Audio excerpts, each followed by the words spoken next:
Hey guys, what's going on? This is Sam and welcome to Sketch Quick Tips. In this series of videos, I'll be taking you through Sketch tips and tricks to help streamline your workflow and speed up your design process.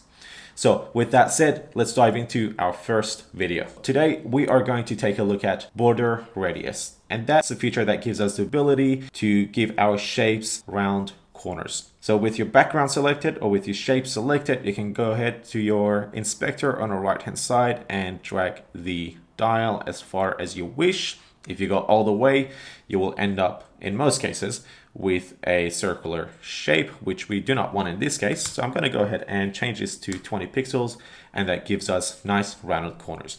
Every once in a while, you need to change only one of the corners. So I'm going to push this out of the way. Let's have a look at the base level together. With your background selected, now let's say we just want to change the border radius for the bottom left and the bottom right hand corner.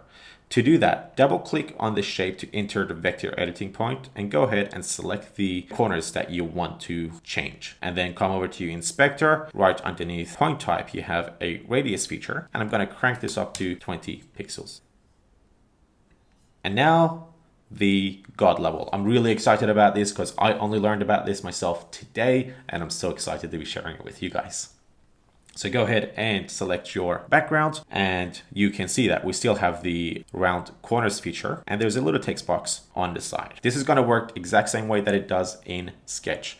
We are going to separate our values with a semicolon. In CSS, it's a comma. Here is a semicolon, but the approach remains the same. We're still going to start counting our corners from the top left. Top left is 0 pixels, and then the second point is top right. We also want that to be 0. And then we come down to the bottom right hand corner. We want that to be 20 pixels, and the same for bottom left hand corner, and press enter. And you can see how we were able to change individual corners, border radiuses, without having to enter vector editing point. Guys, I hope that you took something away from this video and that you learned something new. If you enjoyed this video, if you enjoy seeing more of these videos, be sure to let me know by pressing the like button and commenting down below.